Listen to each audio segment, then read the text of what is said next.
지금 이 시대에 우리는 믿음의 혼돈, 그렇습니다. 어떤 믿음이 올바른 믿음인가? 분별하기 어려운 시대인 건 사실입니다. 또한 하나님의 말씀에 대한 무지는 정말로 학력 수준이 가장 높은 우리 대한민국에서 하나님의 말씀에 대한 무지 또한 간구할 수 없지요. 뿐만이 아닙니다. 형식적 예배의식에 빠졌다는 것입니다. 그냥 참석하는 걸로 이거 우리 인정할 수밖에 없죠.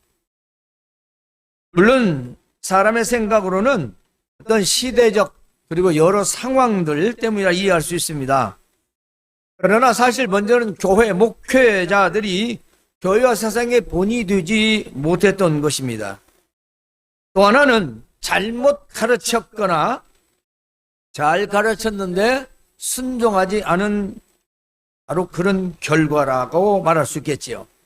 그러나 이 모든 것은 하나님 앞에서 할 수 있는 변명은 아니라는 거지요. 우리는 입술로는 나는 하나님을 섬깁니다. 예수 믿는 자입니다. 신앙입니다. 크리스천입니다. 교회 내 출석해서 또 예배합니다. 라고 고백하는 자들입니다. 즉 신앙 고백을 한 자들이죠. 믿는다 말입니다. 그런데 이런 입술의 고백이, 이런 신앙 고백이 그냥 허공의 고백이라면 어떻게 되겠습니까? 누군가 나를 사랑한다는데 입술로만 사랑하는 거예요. 누가 나를 좋아한다는데 입술로만 한다는 거예요. 그걸 알면서 여러분이 그 친구를 대한다. 그러면 어떻게 했어요? 다음에 부부가 그런다. 그러면 거의 못 살겠죠? 어디 말로만. 마음은 딴 데 있고. 우리가 비둘기가 둥지에서도 마음은 콩밭에 있다라는 말이 있지 않습니까? 예배당에 와서 예배를 하는데 하나님께 하는 예배는 콩밭에 있는 거예요. 아주 먼 거죠. 우리가 마음에서 하나님을 경외하고 존경하는 것이 멀리 떨어진 상태라면 우리는 과연 신앙이 맞는가? 비둘기 둥지에 앉은 그 마음의 콩밭은 어딘가? 교회를 안 오면 껄쩍지근해서 불안해서 안 가면 안 되니까 정해진 날이니까 내가 어려서부터 다녔으니까 그거 뭐라고요? 예배가 아니라고 했습니다. 하나님이 기쁘시게 받지 않는다고 그랬습니다. 제가 한 말이 아니라 유명한 100주년 된 교회 목사님이 하신 말씀이에요. 지금도 그렇게 외치고 있습니다. 그런데 우리는 예배당에 와서 참석하면 그것이 곧 예배라고 생각하죠. 마치 이스라엘 백성들이 제사물, 제물을 갖다 놓고 야훼 할렐루야 하고 짐승이 죽는 걸 보고 믿습니다. 근데 마음 어디 있어요? 다른 데 있는 거예요. 짐승이 죽어도 다른 생각. 호라를 말씀을 전해도 다른 생각. 얼마나 답답하시면 이사야 선지자를 통해서 이런 말씀하셨겠어요. 따라서 오늘 말씀은 입술로는 하나님을 믿고 공경하는데 마음에서 멀리 떠났다는 것이 무엇인지 거기에 대한 또 방안은 무엇인가 전하려고 합니다. 하나님께서 이사야 선지자를 통해서 사람들이 입술로는 나를 믿는다, 공경한다고 하지만 그들의 마음은 내게서 멀리 떠났다. 형식적이다. 그들이 지금 나를 입술로 경외한다고 하는 것은 무슨 말이냐? 말을 흉내낼 뿐이다. 따라서 할 뿐이다. 할 수 없으니까.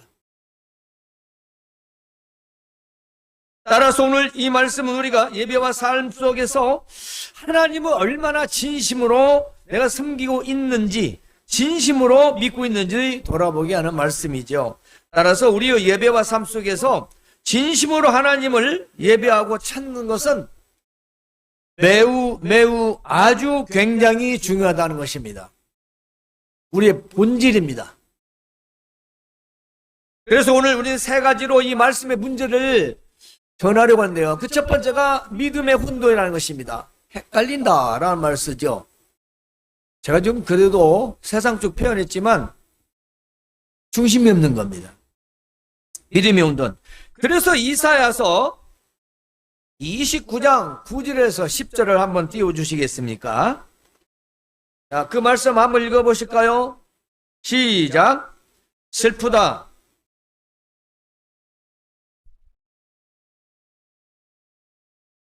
(29장) 아닌가요? 이사. 에? 죄송합니다. 29장 9절 시작. 너희는 놀라고 놀라라. 너희는 맹인이 되고 맹인이 되라. 아멘.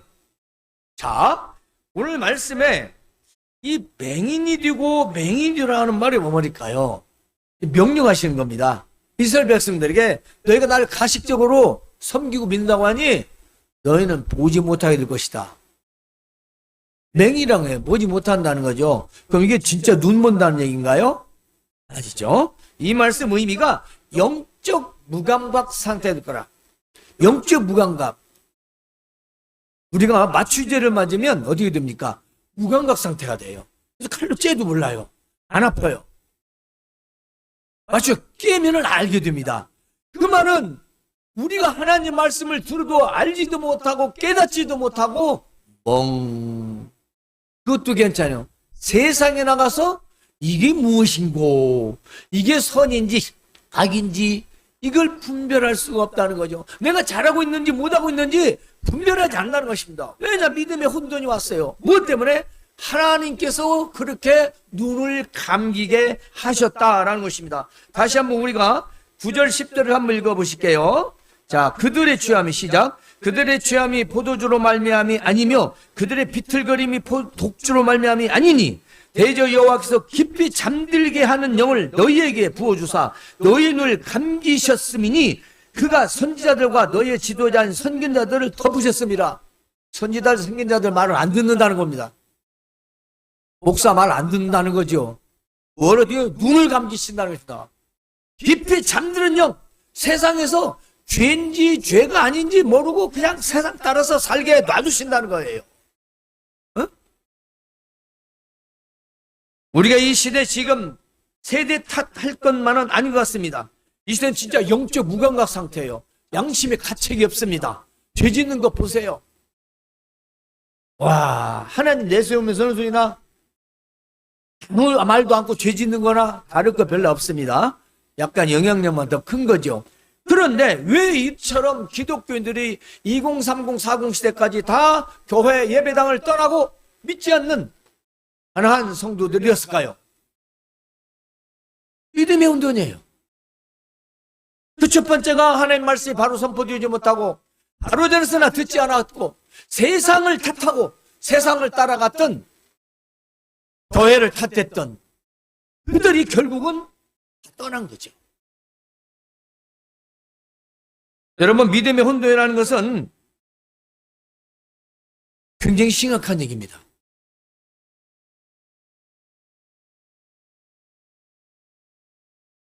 즉 우리가 이 구약 시대를 보면 제사인데요. 제사가 오늘날 예배잖아요. 이 예배를 말씀을 귀로 듣는데 깨닫지 못하는 무감각 상태를 말하는 거예요. 이것은 하나님의 말씀을 들어도 깨닫지 못하도록 하시다는 것입니다. 내가 그 말은 듣는 둥 마는 둥, 듣는 둥 마는 둥 들었는지 안 들었는지 전혀 본인이 알 수가 없는 상태가 영적 무감각 상태예요. 그래서 죄에 대해서 악에 대해서 무해진다는 거죠. 세상 세속에 대해서 바로 무감각해진다는 것입니다. 우리가 하나님의 말씀을 들어도 귀에 들어오지 않는다는 것은 예배의 말씀에 진심이 아니라는 겁니다. 예배의 진심이 아니기 때문에 설교를 안 듣는 거예요. 예배의 진심이십시오. 두서없이 말해도 다 알아듣습니다. 앞뒤 바꿔서 얘기해도 알아들어요. 여러분, 우리가 어떤 사람과 대화하라고 담수하러 할 때 입에 침 튀면서 신나게 말하는 사람 보십시오. 그런데 동쪽으로 갔다 서쪽으로 갔다 남쪽으로 갔다 북쪽으로 갔다 해도 다 알아들어요.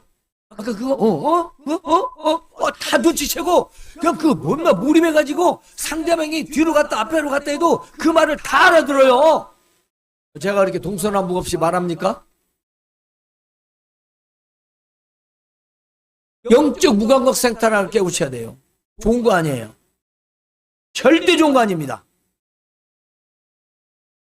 이것은 마음이 이미 혼돈되었고 다른 생각에 사로잡혀 있다는 것이죠. 그러므로 이 영적 무감각 상태가 되어서 이 삶에서 뭐가 문제냐면은 영적으로 둔해지는 거예요. 그래서 선악 이것이 분별이 안 돼요. 뭐가 좋지? 나쁘지?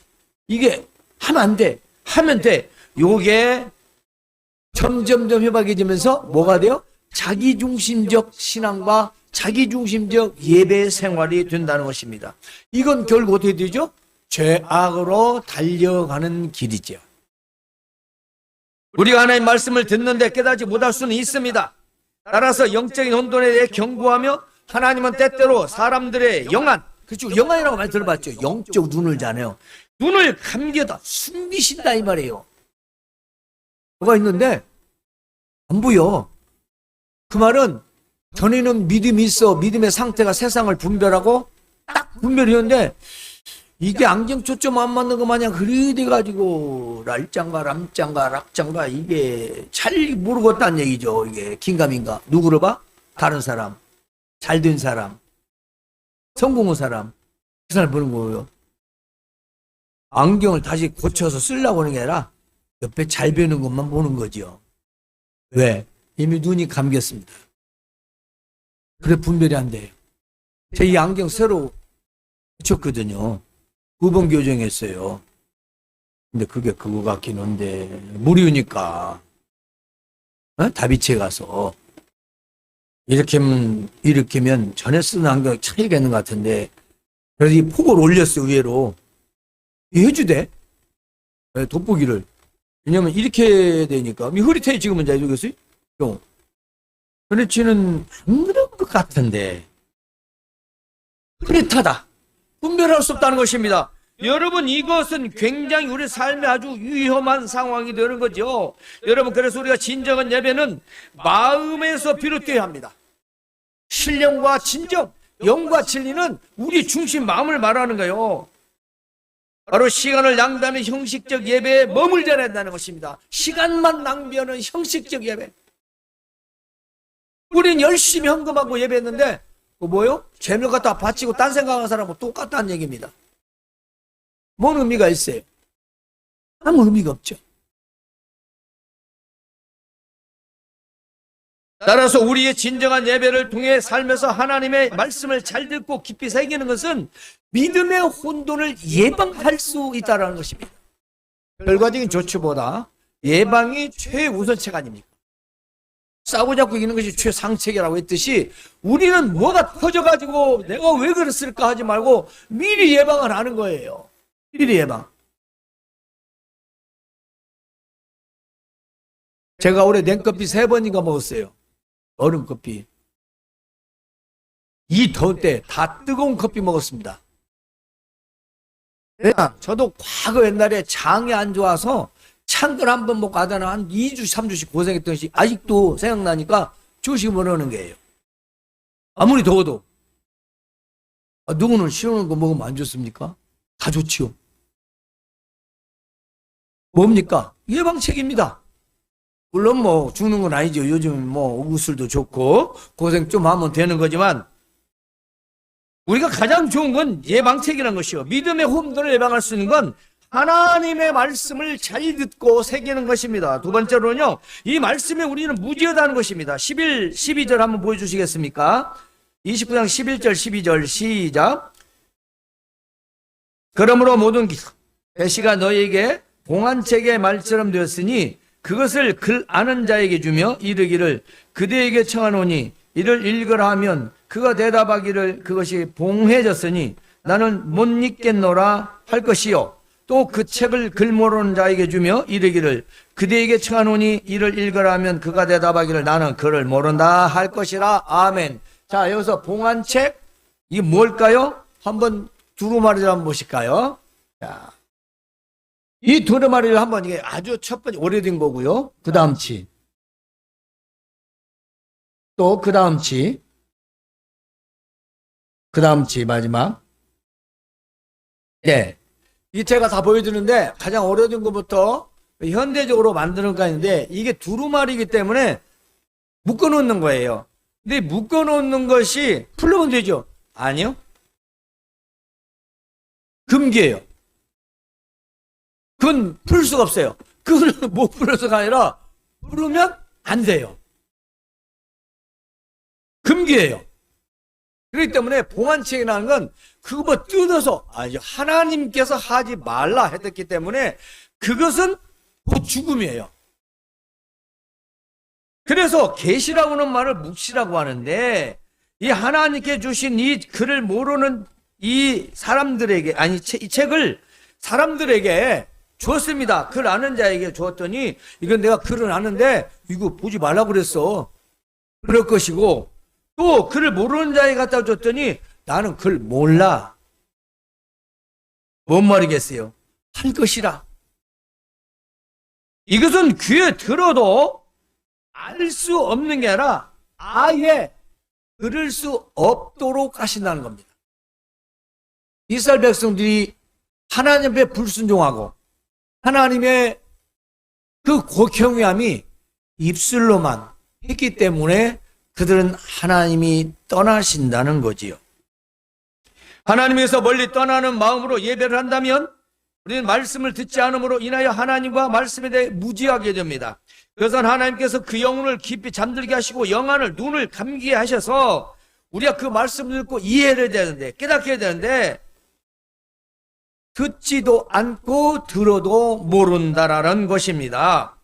따라서 우리가 하나님의 말씀을 마음에 잘 듣고 경청해야 하는 것은 그 말씀을 듣고 깨달아야 하기 때문인 것이죠. 여러분, 잘 듣지 않는 건데 깨닫는 경우가 있습니까? 하나님은 능력이 있으니까 내가 그냥 가만히 앉았어도 하나님의 말씀을 내 마음속에 싹 집어넣어서 컴퓨터같이 작동이 딱 되게 하셔서 여가 딱 입력이 돼가지고 딱 생각하시는가요? 아무리 황금률 좋은 말씀도 본인이 신중히 듣지 않으면 깨달을 수 없습니다. 그래서 예수님은 귀 있는 자는 들을지어다 했어요. 귀 있는데 안 듣고 뭐하냐 이 말이죠.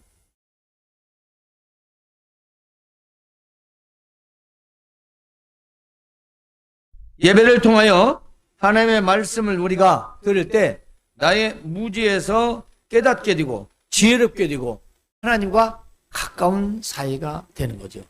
여러분, 우리가 대화를 많이 할수록 가깝지 않습니까? 그렇죠?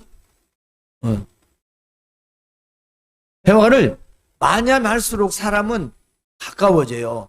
물론 뭐 다투는 얘기를 오래 해서는 좋은 건 아니지만 그러지 않고 일반적인 얘기를 부부가 자주 한다. 그건 최고의 부부관계래요. 대화를 많이 하는 거. 쌀데기 없는 얘기든 쓸데있는 얘기든 안 쓸잡이든 못 쓸잡이든 자부리 간에 그 모든 얘기들 모든 이야기를 함께 하는 게 가장 좋은 부부관계예요. 또 친구 관계라고 하지 않습니까? 하나님과도 마찬가지입니다. 왜 할 말이 있어야지. 즉 기도인데 내가 기도를 했어야 할 말이 많지. 에? 따라서 우리의 참된 예배와 경배는 성경의 글자, 어떤 예배 형식이 아니라는 것입니다. 우리가 예배 형식을 잘 갖췄다고 해서 한 건 아니요.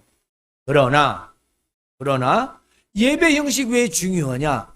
나 혼자 가는 것 같으면 다르지만 여럿이 이스라엘 공동체가 되고 교회 공동체가 함께 했기 때문에 그때 당시에도 의식이 있고 시간이 있었던 것입니다. 날이 있고 시간이 있었던 거예요. 그렇게 하면 다 모일 수 없으니까. 그래서 예배 의식이 그처럼 중요한 건 하나님께 대한 예배이기 때문에 중요한 것입니다. 성경의 글자가 아무리 좋아도 그 글씨를 머리에다 이고 여기다 붙이고 집에다 붙이고 해도 마음이 멀려가 버린 사람이 무슨 소용이 있겠어. 내가 너를 사랑해 내 마음 막 덕지덕지 부대면서 다른 여자하고 가서 다른 남자하고 놀고 있어. 어떻게 했어요? 확성기다다고 내가 너를 사랑해, 너를 좋아해. 그거는 다른 남자, 다른 여자를 좋아하고 있어. 여러분 그 이해 갑니까? 그리고는 아무렇지 않게 또 집에 와서 내가 너를 사랑해, 너를 좋아해 한다면 여러분 같으면 어떤 생각 드시겠습니까? 놀고 있네. 야, 끝내자. 하지 않겠나요? 그래서 하나님도 마음이 떠난다는 것입니다. 하나님은 아무 말씀도 하시지 않지만 마음이 떠나시는 거죠. 세 번째로, 이러한 형식적인 예배, 하나님에 대한 말씀의 무지가 우리의 예배가 형식적인 예배가 된다는 것입니다. 13절, 14절을 함께 우리 보실까요? 띄워주시겠습니까? 13, 14 시작. 주께서 이르시되 이 백성이 입으로는 나를 가까이 하며 입술로는 나를 공경하나 그들의 마음은 내게서 멀리 떠났나니 그들이 나를 경외하면 사람의 계명으로 가르침을 받았을 뿐이라. 그러므로 내가 이 백성 중에서 기이한 일, 곧 기이하고 가장 기이한 일을 다시 행하리니 그들 중에서 지혜자의 지혜가 없어지고 명철자의 총명이 가려지리라. 아멘. 여러분, 이 말씀이 무슨 말씀입니까? 그들이 가까이 오나 나를 멀리 떠나니, 이스라엘 백성들이 나를 믿는다고 하면서 가까이 왔는데 어디로? 제사하러 오늘날 예배로 왔습니다. 나는 믿습니다 하고 나를 멀렸다. 나를 멀리 떠나니까 나와 분리됐다 그 말이에요. 그러니까 몸 따로 마음 따로. 아까 저 콩밭에 앉은 비둘기, 콩밭에 있어 마음은 지금 둥지에 있는데 마음은 콩밭에 가서 있단 말이에요. 바로 이것을 분리라고 하십니다. 이것은 하나님은 마음에서 우러나오는 예배와 헌신을 바라고 또 바라시고 헛되고 진실하지 못한 예배의식을 싫어하신다는 것입니다. 14절에 보면은 이스라엘 중에서 지혜자의 지혜가 없어지고 명철과 총명이 가려지리라. 이게 뭔 말씀일까요? 이게 지금 결과인데요. 하나님은 인간의 지혜와 계획을 깨뜨리시고 아주 알 수 없는 초자연적 기적적인 개입으로 아주 정상적이고 예상되는 이런 우리의 사건, 살아가는 삶의 사건들을 뒤집으실 거라는 거죠. 반전입니다. 내가 99.9% 확신했는데 뒤집힌다는 거죠. 나는 그럴 줄 전혀 생각 안 했고 세상의 데이터든 확률이든 퍼센트든 모든 사람을 봐도 그전 99.9 확실해 했는데 뒤집어진 거죠. 그런 일 많지요. 눈으로 보잖아요. 뉴스 보지 않습니까? 정치고 경제고 지금 사회적인 일에서 영원히 할 것 같은 권력이나 기업의 일들이 어떻게 됩니까?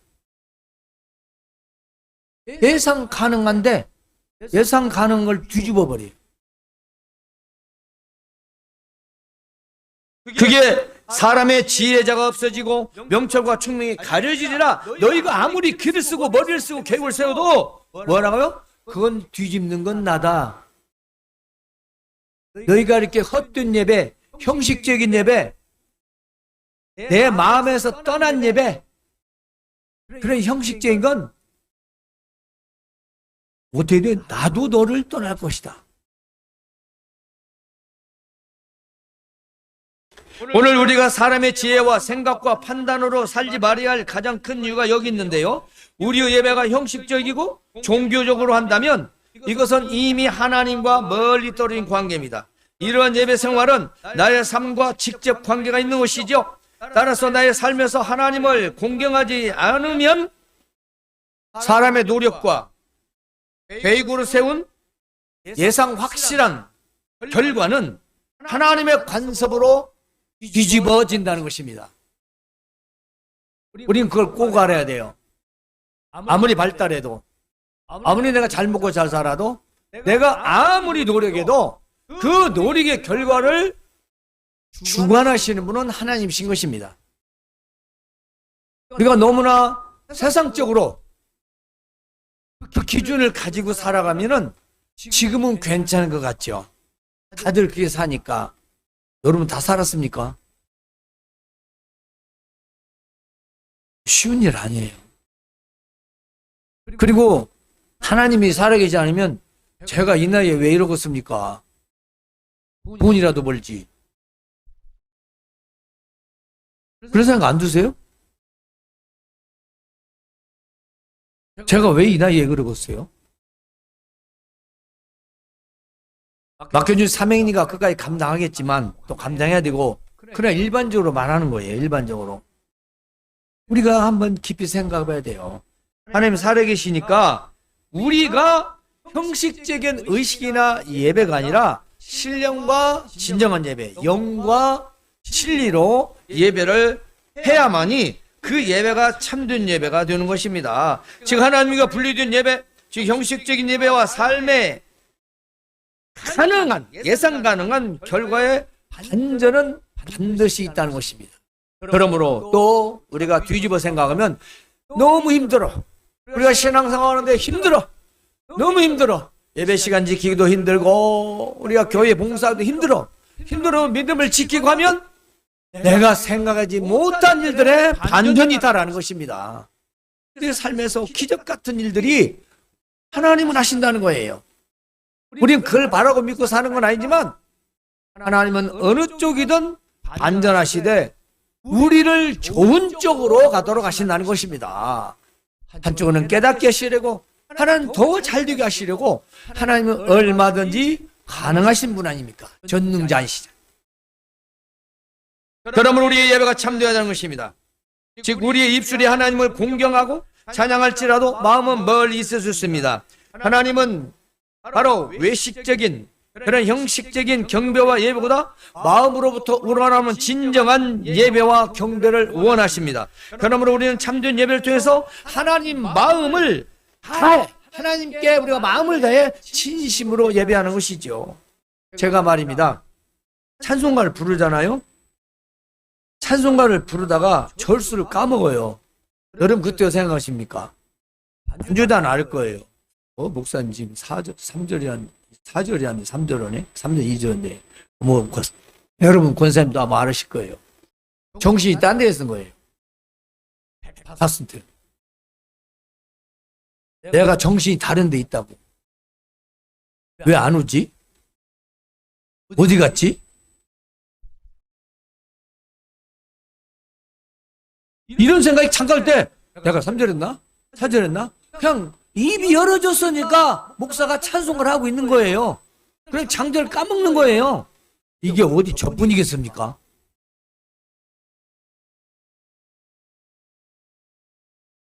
진리예요. 마음이 어머니 있는 거예요. 찬송을 해도 마음이 다른 데 있는 거예요. 하나님 앞에 온당하지 못하는 것이죠.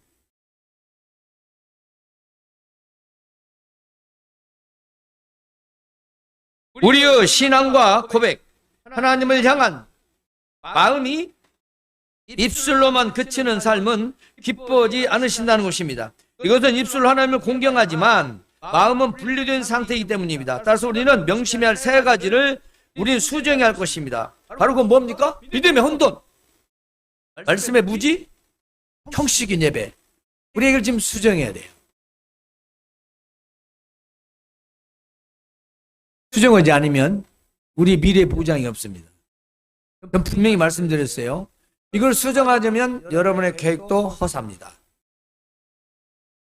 난 분명히 말씀대로 말씀을 전해드렸습니다. 우리의 믿음에 혼돈하지 말고 하나님 말씀에 무지하지 말고 형식적인 예배에서 이제는 벗어나야 한다는 것입니다. 이스라엘 백성들 나면서부터 이스라엘 백성들이에요. 나면서부터 제사 지냈어요. 나면서부터 절기 지킵니다. 다 했어요. 그런데 하나님 보시게요, 이것들 입술로만 하지 이것은 마음에는 없다는 겁니다. 이것은 바로 형식적 예배라는 것입니다. 그래서 예배가 형식적이라면 삶에서도 형식적일 뿐이라는 거지요. 그러므로 이러한 형식적인 예배를 우리는 참된 영적 예배로 수정해야 한다는 것입니다. 따라서 오늘 두 구절 성경 말씀을 우리가 읽고 마치겠습니다. 요한복음 4장 23절 24절과 로마서 12장 1절 다 같이 한번 봅시다. 시작. 아버지께서 참되게 예배하는 자들은 진리로 예배할 때가 오나니 곧 이때라. 아버지께서는 자기에게 이렇게 예배하는 자들을 찾으시느니라. 하나님은 영이시니 영과 진리로 예배할지니라. 다음 12장 2절 시작. 그러므로 형제들아 하나님의 모든 자비하심으로 너희를 권하노니 너희 몸을 하나님이 기뻐하시는 거룩한 산제물로 드리라. 이는 너희가 드릴 영적 예배니라. 아멘. 여러분, 진리입니다. 참되십니다. 그리스도입니다. 우리는 예수님을 믿는 자들입니다. 그러므로 하나님께서는 참되게 예배하는 자들 찾으신대요. 그렇지 않은 자는 관심 없답니다. 관심 없으시대요. 그 참된 예배는 신령과 진리의 예배고 예수님을 믿는 믿음으로 하는 예배를 말합니다. 구약시대에 이렇게 제사를 지낼 때 짐승을 잡아다 놓고 피가 흘려도 그냥 자기들 생각은 딴 데 썼던 거, 이제 예수 그리스도께서 그 제물을 주셔서 예수님을 믿음으로 우리는 참된 예배자가 된 겁니다. 그렇다면 우리도 참된 예배를 해야 되지 않을까요? 그러므로 영적 예배는 뭡니까? 우리의 예배가 언제나 신령과 진리의 예배가 되어야 하고 하나님이 기뻐하시는 거룩한 산 제물이 되어야 한다는 것입니다. 하나님이 기뻐하시는 거룩한 살아있는 제물입니다. 우린 죽은 제물이 아니고 살아있는 산 제물. 성도 여러분, 신령과 진리로 나를 거룩한 산 제물로 드리는 예배에서의 바로 입술과 마음이 하나 되어 하나님을 공경하는 겁니다. 우리 입술로 고백했으면 마음도 하나님을 예배하고 공경해야 한다는 거죠. 그것이 뭘로 나타날까요? 우리의 예배 태도로 나타나는 것입니다. 예배의 태도.